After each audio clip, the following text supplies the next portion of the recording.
Hey, you like cars? Welcome to another episode, another week. You know what time it is. You know what we're doing. Check the vocals, how you feeling. But first and foremost, CarQuicks episode 89. It's Cameron Biggs, your host. I'm back at it again, doing what I love. But how y'all doing? How's everybody feeling? There's like dust on my desk right now. How's everybody feeling? How are your friends, your family, the kids, the loved ones, the goals? How's the year going? We're getting into spring. The weather's getting better. The heat is heating up in Texas. That's for certain. In a couple months, we're going to be talking about, man, can we catch a breeze? Can we catch some shade? It's 150 degrees outside. But this is kind of the period of time when you get good weather, good time. So most of the country is probably in their springtime and they're like, it's feeling great, feeling good. Winter's gone. Winter is easing off. But today is what we enjoy doing the most. We're talking about cars and we got some things to talk about. It's another great week, another great bit of news. So I'm going to just drive right in. I'm going to drive right into one of the biggest subjects of this week, or happened this week. The week was already going, but this got announced and everybody's like, let the floodgates open, okay? Because it's going to be interesting time. And that is good old Big T, President Trump, put the 25% tariff on all cars, okay? Imported, built out of this country, components, parts, used, new, 25% tariffs going live April 2nd. And he said this is 100% permanent when he was asked. Now, obviously, as we all know, when it comes to administrations, if you're just new to it or just thinking about it, a lot of these things are ebb and flow, right? Whatever, I guess, helps their party or helps whatever subject matter or whatever thing they're trying to get to as a goal, they're going to say, this is what we're doing, and this is the only thing we're doing. But regardless, there is an impact here, okay? One of the things that they talked about that I've been reading was that the cost of new cars that are imported here, and there's a lot of them, would raise between $3,000 and $10,000. Let me just, let's just keep it a buck. Folks, there's no affording another $3,000 to $10,000 on top of the already outrageous new car prices. Let's just be perfectly honest here, okay? The economy is not going to hold up an additional $3,000 to $10,000 on brand new cars, okay? The cars are already expensive. $40,000 is like the bare minimum. I mean, there's a few ones in there that are very good value for like $34,000, $35,000, like Kias and some Hyundais, some Hondas, things like that. But if you're saying, hey, if that's not built here, another $3,000 onto it, that's now $37,000. Things is not looking too good. And it also, like parts, the component thing is interesting because I don't even know of that many components that are not built in another country that get shipped here.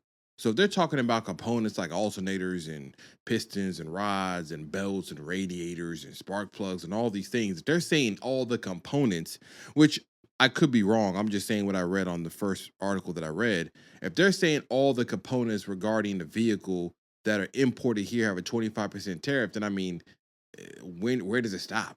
I mean, a lot of stuff is not built here.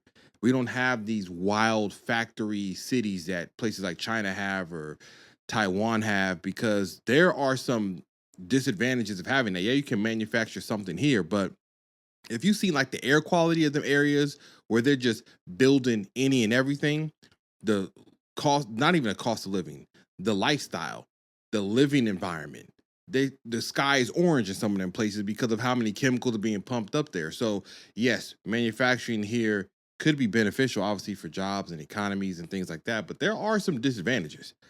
Like, we can't just say, hey, go ahead and pump up whatever factory you want here, and then all of a sudden the local environment around it starts dissipating because all the imbalance from the chemicals and environment. And listen, I'm not an environmentalist. I'm just saying there's got to be a con. It can't be all pros. There is something that comes with it, even if you're doing it here for all the right reasons. There is something else that you're going to have to deal with in the interim or in the conclusion when you start to do this. So JDM cars too. If you're thinking about importing a car right now, man, get you got to April 2nd.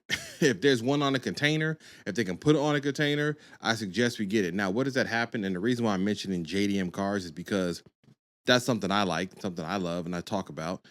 And I can't imagine that it's going to help importers. If companies have been importing Skylines and Supras and RX-7s and Mazdas and everything else in between, and they've been kind of getting the ball rolling, charging a certain amount, making sure the customer's happy, making sure the price makes sense, making some business, making some money, things like that.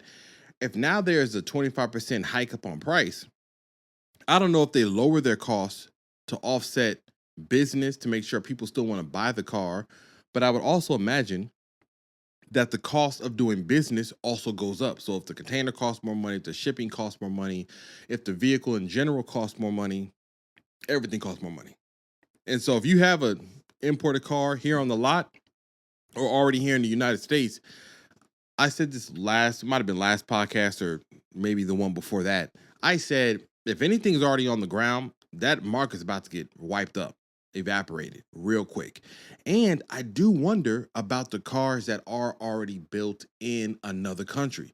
I'm going to use a GR Corolla because that's what I own. For an example, the GR Corolla is built in the Motomachi factory in Japan. The one great thing about the car is that it's made, some parts of it are made by hand by the people in that Japanese factory who understand the GR Gazoo racing, mantra, the ideologies, what they want to do, how they have to build them. There's a certain level of performance and build quality that we love when we hear that it was built in Japan.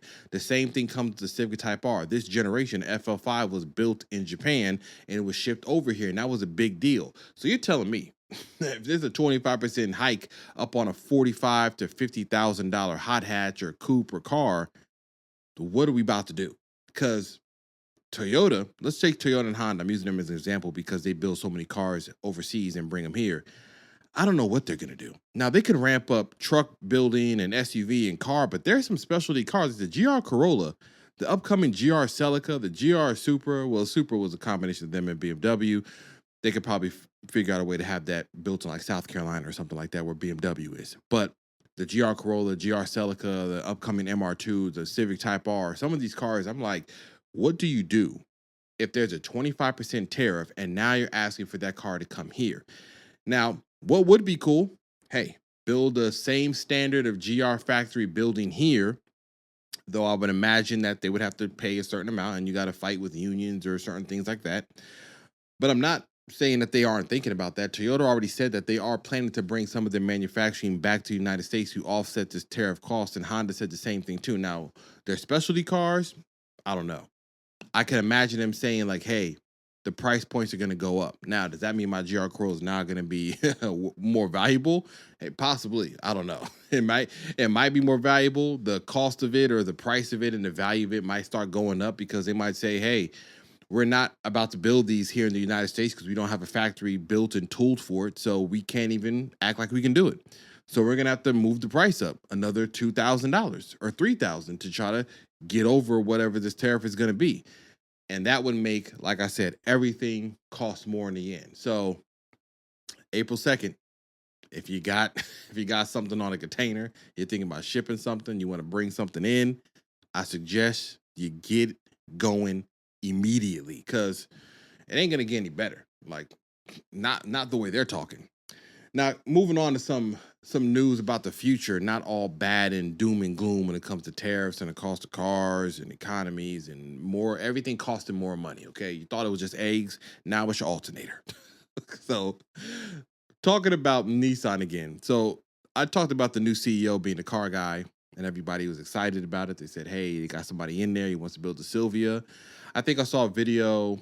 Who was it? It was a guy named Dude in Blue. He did a video about the Nissan Sylvia on YouTube, and he was talking about the fact that you want to build a Nissan Sylvia. The same thing I said is like keep it simple, rear-wheel drive, manual, turbo engine, things like that. Just like keep it simple, make it look cool. Do not kill yourself with the price. Don't try to do anything special. Don't try to make it an EV. It will always fail. Don't make it a plug-in hybrid. Just back to basics, So the GTR comes up because manufacturing has stopped with it. And so he was at an event or some press conference or something. He was talking to Automotive News, and they asked him kind of point blank, like, where's the GTR? Like, where is it in your lineup? What are we talking about? What are we doing? And he said, We will continue working on sports cars. This is part of our DNA. He's correct. Nismo, Type R, not Type Rs, GTRs and Datsuns, Silvias. I mean, it is a part of their DNA. He is absolutely correct. And I continue. I cannot tell you when and how, but of course, the GTR name will exist into the future. And that's what he said. Now, that's very PR, CEO talk of I'm not giving you an exact date, time, place, when, where, and how. I'm not telling you about an engine. I'm not telling you how it looks.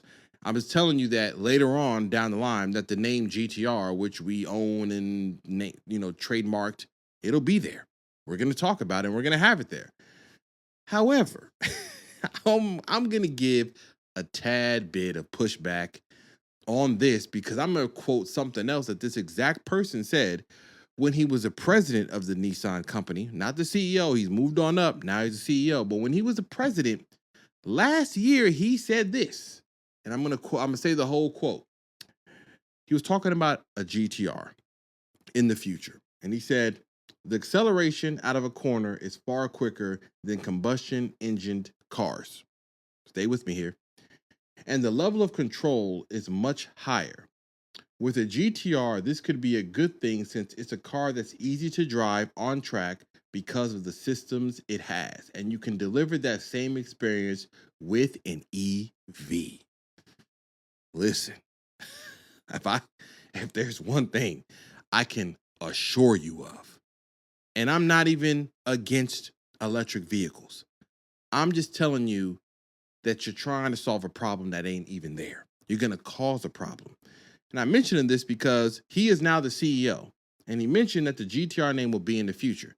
And if he had this idea back last year, I'm not thinking that he changed his tune so quickly. Or maybe he did. I don't know. I don't know the person. But I'm just saying, I got to put both cards on the table. On one hand, you're a car guy and said the GTR is coming back. On the other hand, last year you said that a GTR as an EV would be an interesting thing. Let me tell you something.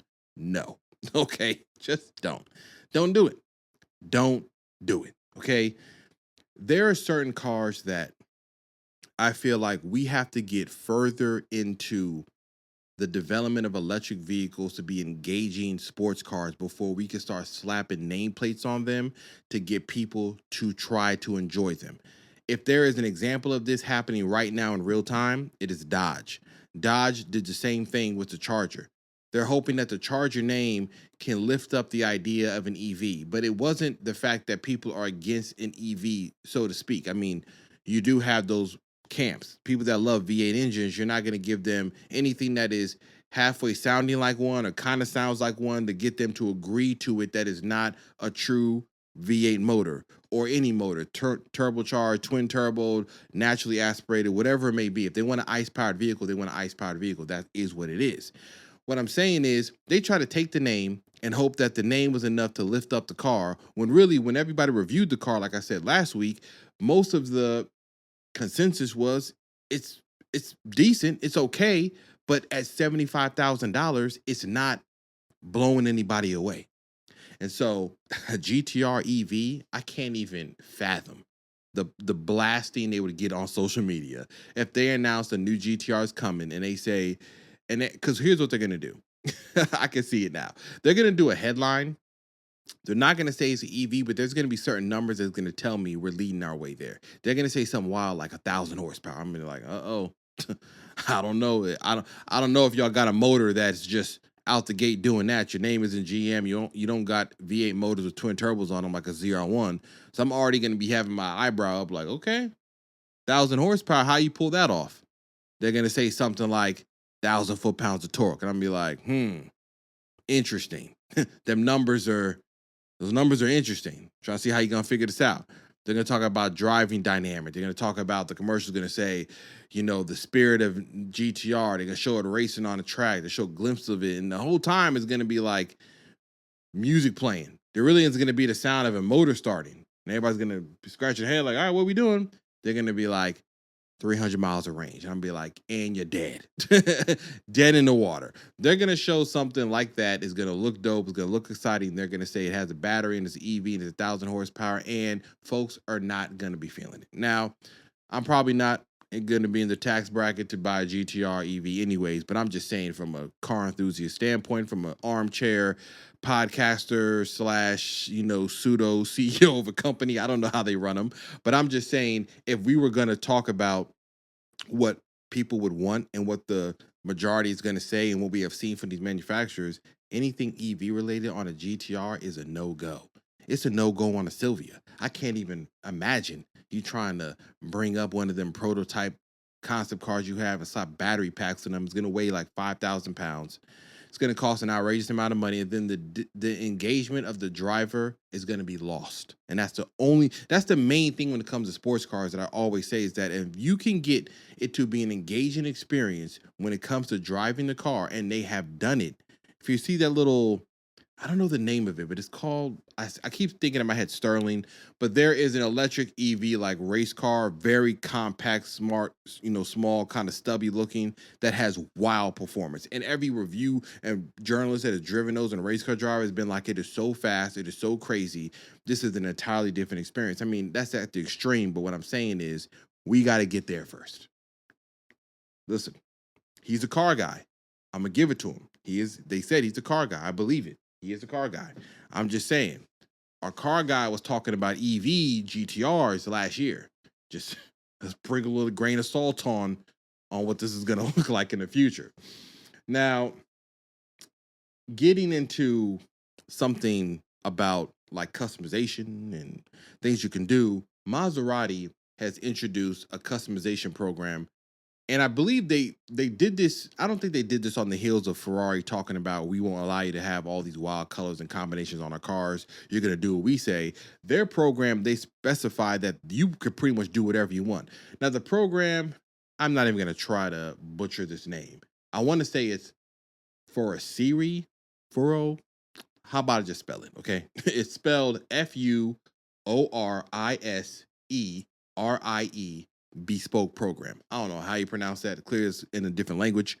But the whole point of this is any Maserati you have, whatever you want to do, obviously if you have the funds and means to do it, you can customize it to whatever your heart's desire. Now, there are some limitations, I think, when it comes to like using, elephant tusk on the door handle. I mean, I'm sure they're going to be like, yo, we can't do that. Okay. No, we can't use blue whales as leather. I mean, come on now, let's be realistic here.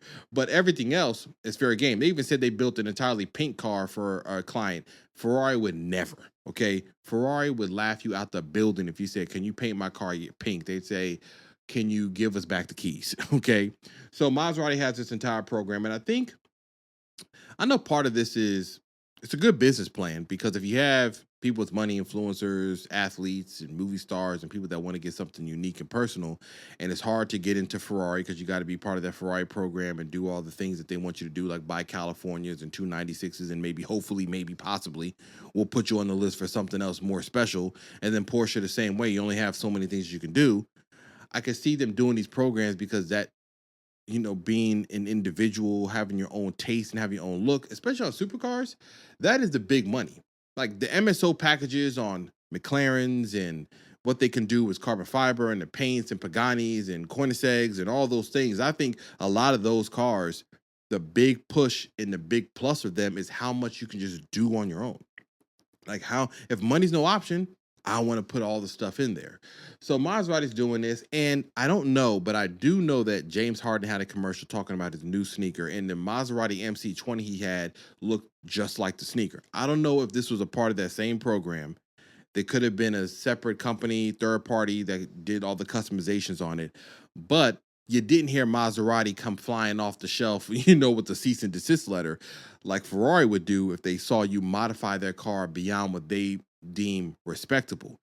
Now, there is some gray area leeway, I guess, if you buy the car secondhand or things like that, because Liberty Walk, as a company, an example, did a wide body on the F40, and I'm sure Ferrari was like, I can't believe any of this. This is unreal. So, if you want a Maserati, if you want to add whatever you want, rainbow stripes on the hood, if you want to have yellow interior, if you want to have anything that you just don't see floating around on the street, good, bad, or otherwise, they'll do it for you. Now, unfortunately, what this does mean is we might see a couple Maseratis out there where we're just going to be like, who did this? Who allowed this? And we're going to say, we know who allowed it. They did. Just unfortunately, you know, when you have money, it doesn't mean that you have excellent taste. Now, buying a Maserati, you're keeping it, you're doing what you want with it, but there's some other cars that you just can't do whatever you want with. And Corvette is one of them. So GM is in the news because the Corvette insiders or Corvette forums I was reading on, they're talking about an article, a piece of paper they got that said if you buy a Corvette ZR1 and you get it ready to settle, you're getting it, you bought it, if you sell that thing within 12 months of owning it, the warranty is dead. Again, we've seen this before with the Ford GT.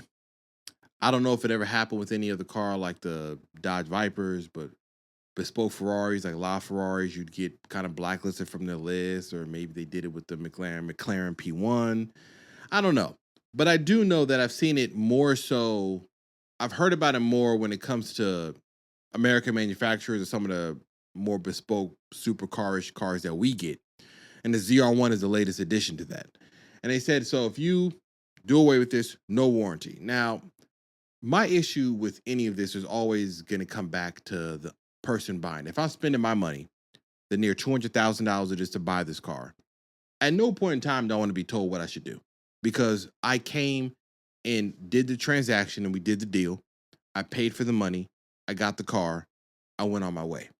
Now, here's where I would say you could implement this idea if they did something when it comes to the dealership markups. And that's where I'm just shocked that it's always something for the customer. It's always, you can't do this, but dealerships, y'all can do whatever you please, okay? These markups on these ZR1s, I've already seen them happening. $100,000 over, $150,000 over, $200,000 over. They're trying to get $350,000, $400,000 for these cars where the MSRP is $175,000. They're trying to get a cool extra $100K off top. Now, what's funny is we got GM saying if you buy one of these, you can't sell it and you can't get your money back, and we're gonna take off the warranty. Nothing to the dealerships. Nothing to say if we find you trying to mark this up beyond what we said, then maybe you don't get any more allocations of C8s or ZR1s or any other special Corvette models coming in, and we have to come talk to you and the owner to see what's been going on down there. None of that. All of it's to the owner. All of it is to the people that are buying the cars. The same fight that we have every time. The same fight that we had when that CARS Act got tossed out of Congress or the Supreme Court, when they're trying to pass that to be more transparent about the transactions and the cost of things when it was inside of the billing and paperwork when you're going to buy a car. The dealership network went in there and said, I mean, that's going to be too hard. It's going to delay the transaction like it isn't already delayed. Okay, when you go into a dealership to do any type of anything, I don't care what it is. You could just go in there to get an oil filter. It's waiting in line. What's your car? What's the VIN number? What's the make model? How many do you want? Hold on, let me go in the back. Let me get it. Another 15 minutes later, and you're finally out the door. Now, going to buy a car, hours. Test drive, how much you want to pay. Oh, we can work a deal. And if there's a markup, you got to sit there and play the game of trying to figure out where to get more money back, how to get it back. I want this, you want that. Could we meet in the middle? And then to do all of that and then sign a piece of paper that says, hey, we can make money off you. You can't make money off us. That's all it's saying. We can allow the dealers to charge you more, but if you go out into the market and somebody says, hey, I know you paid $250,000 for that ZR1, I'm willing to give you $300,000 or $350,000, and they're like, you can't do that. It's crazy. That is just crazy. But it's nothing new. I just find it it's just a weird practice to have when you're not trying to challenge the dealerships on their own practice. That's what I don't get. It's like, where's the equality? You know what I'm saying? Now, getting back to Nissan real quick, because they are doing something that I will applaud them on, because it is a very smart move and it does answer the fact that they are paying attention. And that is, Nissan is introducing a list of new cars, like 10 new cars coming that include Sentras, Xteras coming back as an off-roader. I think it's all electric this time, which, I mean, it's not bad, but it depends on how it looks and how it performs. The new Pathfinder is getting refreshed, but most importantly, speaking about an electric vehicle, the Nissan Leaf is coming back. But this time, it's coming back as an SUV, and that's the smartest thing they could have done. If that's something that they got some new people thinking in there and making proper moves the Nissan Leaf coming back as an SUV is a very smart move, considering the fact that the Nissan Leaf currently is, I never liked it. It's a very odd looking SUV. It could have looked a lot better. Didn't have to look like it is, but the picture they have now, this render of the Nissan Leaf SUV coming, I'm like, this is very good. And it makes sense for the Nissan Leaf. It's already been electric, that we're not taking a nameplate from somewhere else and causing people to have a rift because you're taking something away that we used to have and trying to turn into something else that we don't want right now. The Nissan Leaf has been electric from the get-go.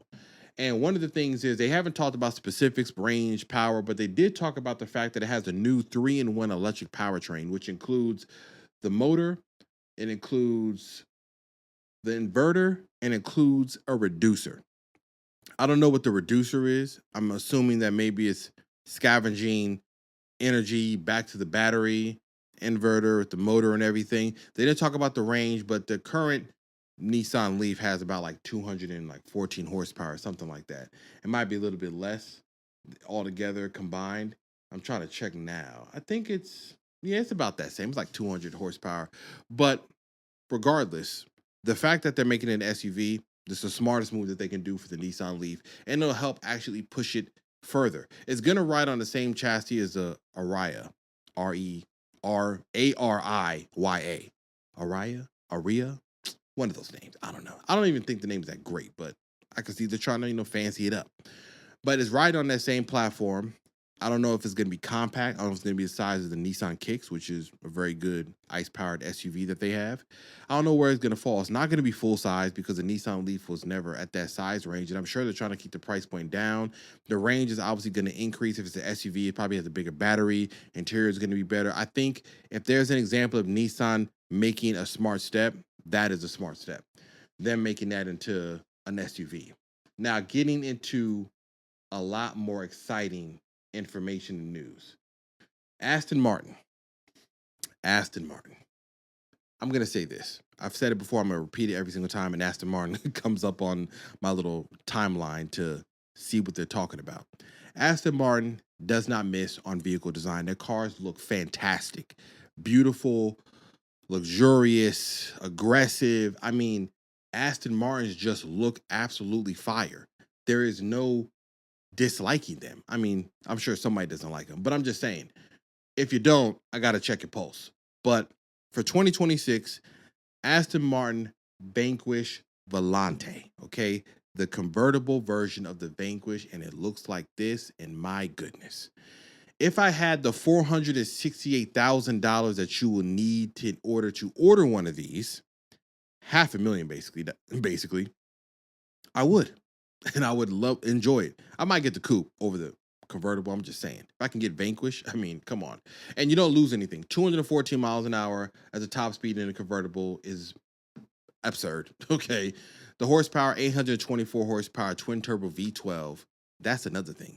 Twin turbo V12. You don't get that often, especially in the front.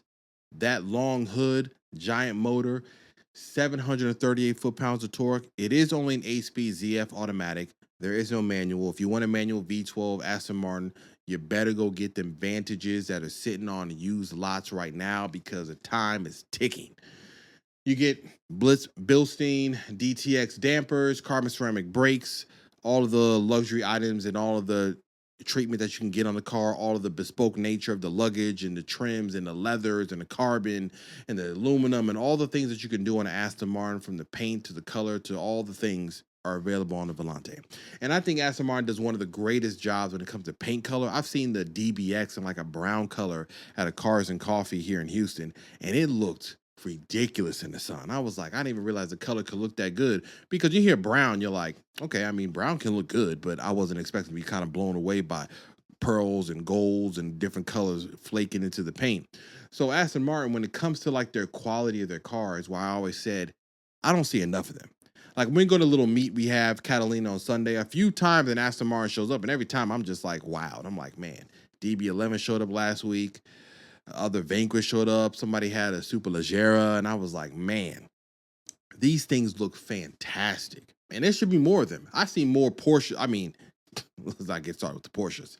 I see 911 GT3s as if I missed the sale. I see so many of them that I always question if maybe I just didn't get the memo that they were buy one get one. Okay, because it's a ton of them in this city. Now, if you have the means, near $500,000, call your Aston Martin dealership because the Volante's there, and not often do you get to do 200 miles an hour with the top down. You know, this is what I'm saying. It ain't often that this happens. Now, it's coming out Q3 2025. So I'm sure if you're in this tax bracket, in this realm, you're already talking to your local concierge to tell them, I want to get one set up. In my nature, you're going to go down there, sit in front of that big screen and start picking colors and spec. Now, we're going to talk about some other news that has been consistently growing and growing and growing and growing. And I've talked about it countless times on this podcast, so much so that you might think that this is a Mopar podcast. Okay, but it's not. V8s are coming back to the Charger. That's the headline. Okay. Dodge has done a whataboutism so many times when it comes to the Chargers and the EV and what they decided to do, what they wanted to do, and what they took away. And we've talked about it enough. We've discussed it. Everybody has spoken their word on the missteps that they took when it came to their previous versions of the Hellcat and the Scat Pack and what they did moving into the new generation and where they're going now. So a couple days ago, the announcement about the HEMI V8 being reintroduced into the production lineup for August showed up. And they're like, it's going to be for the Ram trucks. I heard about this before. I talked about this plenty of times when I said they're bringing their production back. They talked about it first as the Durango. Then they talked about the Ram trucks. However, like the next day, it was said on like Mopar Insiders that the V8 is coming back to the Charger. They're like, we got word that it's coming back there. So much so that there are certain things that started happening. And I was like, I kind of believe what they're saying. At first, I thought it was strictly rumor. And it may still kind of be rumor, but they're usually correct at that Mopar Insiders forum because they don't just pull the information from out of a thin hat. They have people on the inside that they're talking to. The thing that kind of sparks this rumor to kind of show that there's a lot of validity to it is that the Hurricane 6 motor, the engine that is coming into the Charger, the 420 horsepower one that's in the Ford, is going to be also in the 4-door one, and the 550 horsepower one, that production has been moved up all the way to May. Now, it was supposed to be sometime August, but let's just take for the mere fact that the EV Charger isn't selling well. So that's not selling well. You've seen the reviews. You've heard me talk about it. You've heard people talk about it. And so now they got to move up the production of the ICE-powered version with the Hurricane Inline 6 twin turbo to meet closer so that the demand doesn't kind of start falling down and you can kind of get people back on board. Because there will be people that are going to buy that Hurricane 6 over the V8 for the mere fact of what it can do on the aftermarket when it comes to performance parts and modifications and tuning. They're going to want to see that first. Many people, especially some of these outfits that have built a business around modifying and tuning and dealing with Mopar cars, they're going to want to have that on deck because if it shows, like they've hinted at, it handling way more power reliably and doing good delivery, good power bands, there's going to be a big shift, I believe, in people saying, hey, if you want the V8, cool, but if you're looking for all-out power and you want the performance, then you can't beat what this Hurricane 6 is doing. And so once that is done, they said the V8 is coming sometime towards like 2026. I don't know if it's like at the end of this year or at the end of 2026 or maybe the Q3, but they said the V8 is showing up in 2026. A year from now, we're probably talking about a version of the return of the Hellcat or something. Because if they're going to do all this, the car is heavier. I don't know the weight of it when you take away the batteries. We know the weight of it with batteries and EV. It's like a little over 4,000 pounds or maybe close to 5,000. Or actually, hold on, it might be actually even heavier. Because I know that was like the standard weight on the old Chargers. It may be closer to like 5,500 pounds or something crazy. But I don't know the weight of it if you take all that away and put regular motor in it. But I know if I know Dodge and they know that they're like, we're turning the dial all the way up to the other side, we're going back to our roots, they're going to have whatever name. It may not be Red Eye, it may not be Demon, the Scat Pack. Or they may take another name and just say the HEMI's back. We got another version of the Hellcat. They might call it I don't know what name they got. I'm just saying, if there's another version, it's more power. Especially if you're going to reintroduce the HEMI, they're probably going to retool it, do some things, add some more Guarantee we got 800, 900 horsepower versions coming in no time. 1,000 horsepower ones coming in no time. And they're going to sell every one of them. Because I've said the design of the Charger, of the new one, I do like.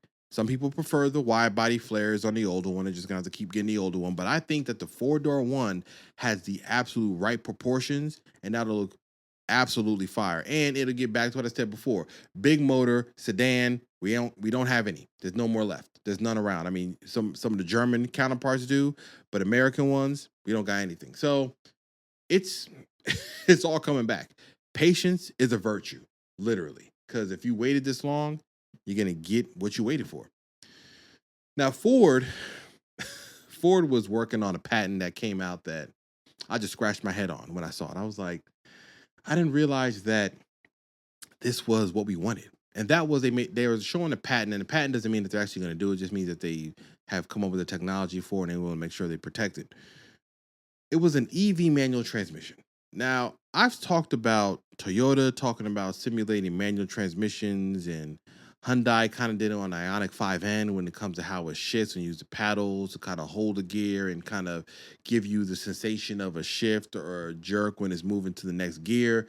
But Ford patented a full-on gear shift lever in an EV car.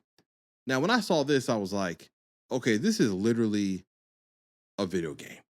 Like, if you remember, now I know sim racers now have full-on clutch pedals and spring-loaded gear shifts, so you can make it extremely realistic. But back in the day, when you saw a gear shift on like Sega GT in the arcade, I mean, that's a throwback. I mean, some people may not even know what I'm talking about. There was nothing in there. I mean, it was, you just saw the gears change on the screen. And it did have a clutch pedal that you had to press down. But I'm saying it didn't have like the resistance you're looking for. And at the early stages of steering wheels for video game consoles like Logitech, the very, very early ones where there wasn't any clutch pedal, it was just you moving the little gears around in the game. I mean, it was just like a spring-loaded toy. So there's no clutch pedal. There's no clutch.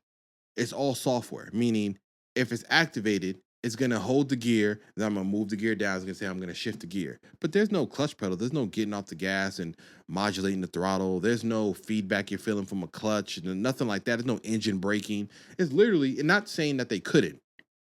I'd imagine that with software, you can program it to have any type of feeling. It can have engine braking probably. It probably can even have resistance of you letting off the gas and then holding the gear like you're in a clutch or letting it come down a gear a certain way. But I'm just saying, if we're having to do this, this is not what we say.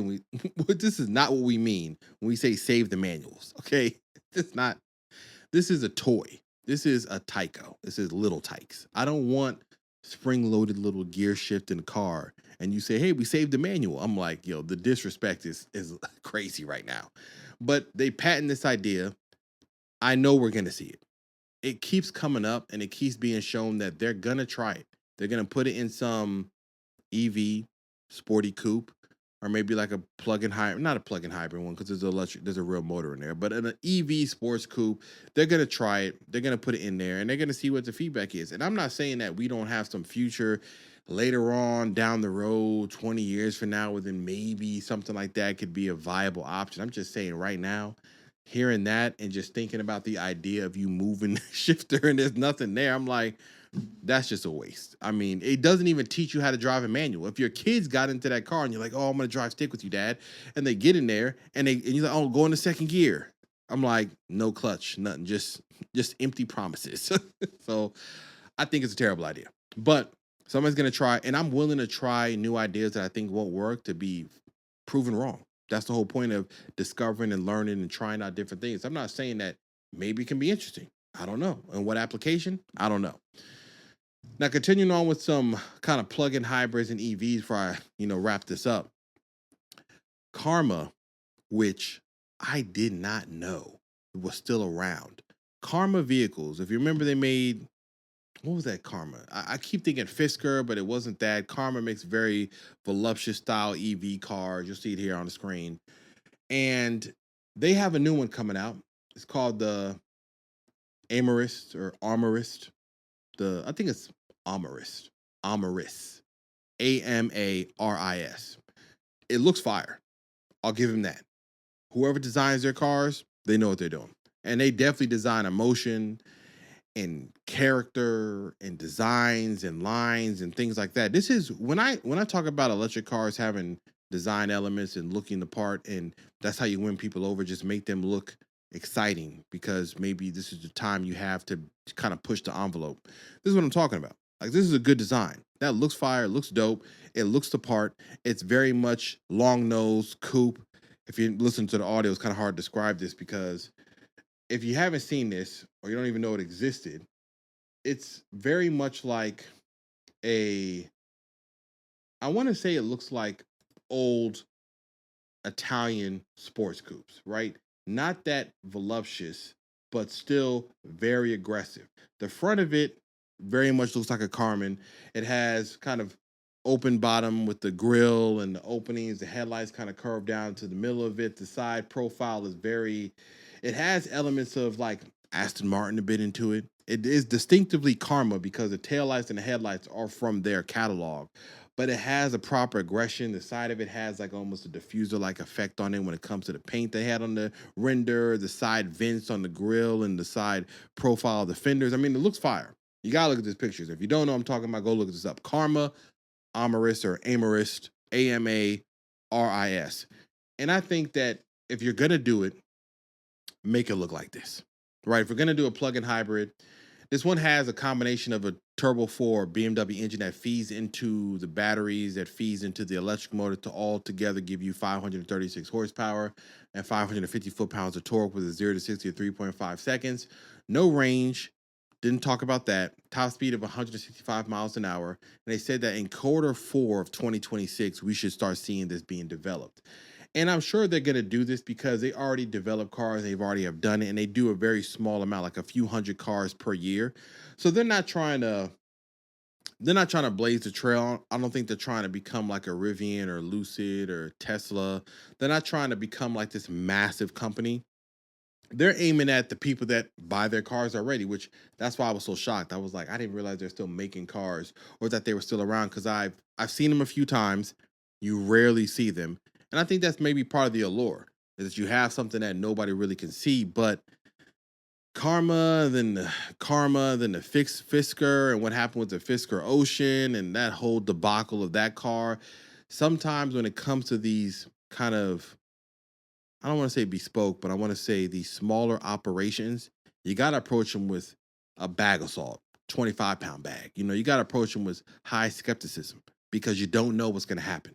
You can pay your money, this is definitely going to be over $100,000 of a car. So you pay them that money, you got to hope that they're still around so you can get some parts, get some service, get some maintenance.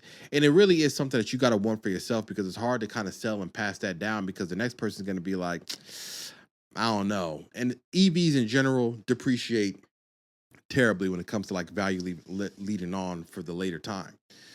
But I like it.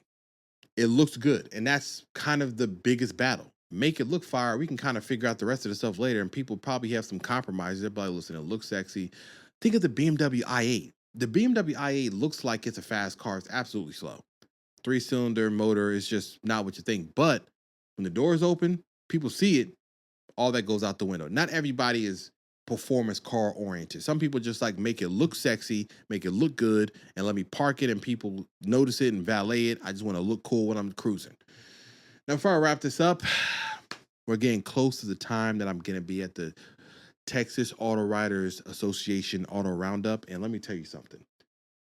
I know I talked about it before and said there's a lot of cars I got to, record and stuff I want to drive. I don't know how I'm going to do it.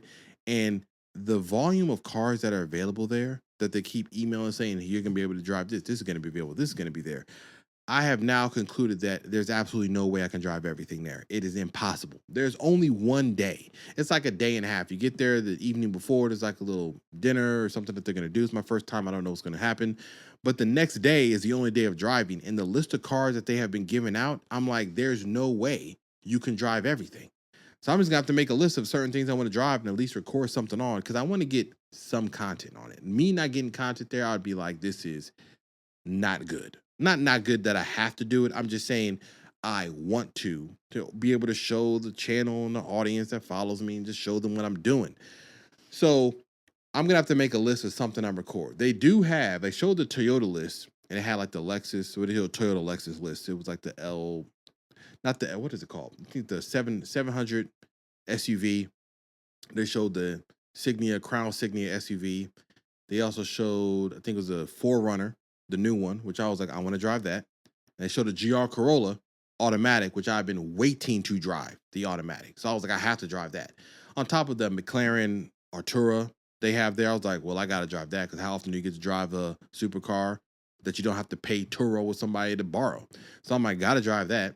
There's a Genesis G80. I want to drive that. And then they showed the Acura and Honda lineup. The Honda one had the Civic Hybrid, which I also wanted to drive, because the Civic Hybrid, I think, is a really, really good package, especially considering the horsepower and the range and all those things that are combined into the hybrid. That's a dope car to consider, especially when it comes to people commuting to work, everyday cars. Then they had the Acura ZDX, which is the electric SUV. And I was like, I really wanted to drive that. So I'm like, looking at this list, I'm like, how am I going to have the time to shoot something, record something of some value to kind of talk about the car?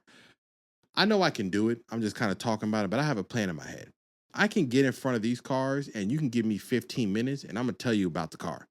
Even if they say you only got like 30 minutes to drive the car, I'm going to give it a good 15-minute drive or 20-minute drive, and I'm going to give it a 10-minute quick, run through of what this car is doing.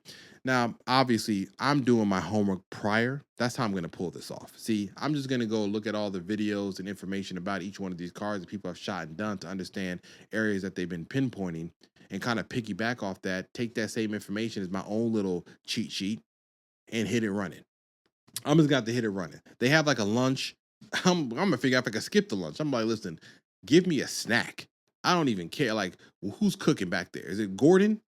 I mean, what food are we talking about? We talking about sandwiches and chips? Listen, it's not that big of a deal. I probably can cook better than whatever you're going to serve, because I know how to do my thing in the kitchen. So I'm going to try to figure out a way to just skip the lunch. I'm like, give me an extra hour. Maybe when they go to lunch, people hungry, I'm like, cool, I got energy bars right here. I got my little snacks. I'm good to go. I'm going to see y'all when I come back around. So I will see what happens. You do want to respect the protocols of the event too. I'm trying to get myself kicked out of the first one because I decided not to come back to the paddock or wherever we're going to be. And I don't even know if we're going to have a course. I looked at some of the older videos. They used to be on racetracks. They used to do auto courses. So I don't know what's going on. I kind of want it to be like kind of a free for all. Like, hey, take this route up there, come back around. And hopefully there's some time to it, because, I'm the new guy. So if there isn't a time and people take some of the cars I want to take and they take them for extended periods of time, I'm kind of going to be stuck and just say, I guess I can't drive that one. So we'll see. I'm sure it'll be a fun time. It'll be good, and I'm going to enjoy it. I'm going to love it. And I'm going to get myself, like I said, one step at a time. I'm getting there. Now, GR Corolla updates. None for the car. I haven't even been driving it that much. I went to Catalina and came back, but I work from home, so the car just sometimes be sitting in the driveway. But I did get to do something special for my channel. I had reviewed something from a company called BeatSonic and Shift Power USA, an amplifier for the JBL system in the GR Corolla, and a shift controller, throttle controller for the car that helped greatly increase the drivability of it.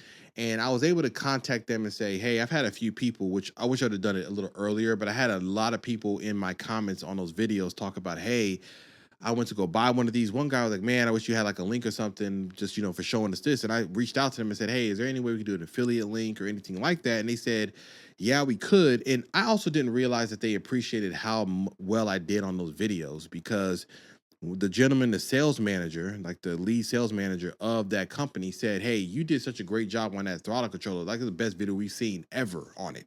And he was like, we want to set up an affiliate link. And obviously there's something that they want to see when it comes to people buying them. And I'm just hoping that maybe it turns out well and we could do something later and more. My whole thing about YouTube and the videos I do is always to prove to be the person I say I am. I'm going to do what I said I'm going to do. And the throttle controller video, they were not expecting. I went out of my way to do that because I worked with them on the amp when I talked to them at the SEMA Auto Show, and they worked with me with that to give that product. And then I went off to get the throttle controller to show another video on that to kind of prove and show I like this partnership. I want to go back and forth. I don't want everything to be like, you have to give it to me absolutely free, and that's the only way I'm going to do a video. I like to show, hey, I'm interested regardless. I want to help the community. I want to talk about things you could do on the GR Corolla. And there's more things coming, and they will continue to come. I'm now focusing on getting the auto review side of it spun up when it comes to Pass the Fob. And you're going to see more videos on that. And you're going to see that also pertain to this podcast, because after I do that event, my podcast, and if I get into more and more cars, they're going to start reflecting my time with these cars. And that's really what I want to work my way to, is being able to get delivered a car and say, hey, you have 3 days to review or talk about whatever it is, the new 4Runner. And so that's going to really be cool for the podcast, because it'll allow me to introduce real life talking points and experiences when it comes to those cars, instead of just it being the news and me reflecting on what I've read and what I've researched. It'll now be a real life, like, hey, I've been in this car for 48 hours, or I took a road trip, or I've been able to go on this press event. I could tell you everything about it, and just going to keep increasing, and doing more. And so until then, as I always say, do as you wish and do as you may. Thanks again for joining me for another episode of the CarQuicks Podcast. I'll see y'all around next week. Enjoy yourselves. Peace.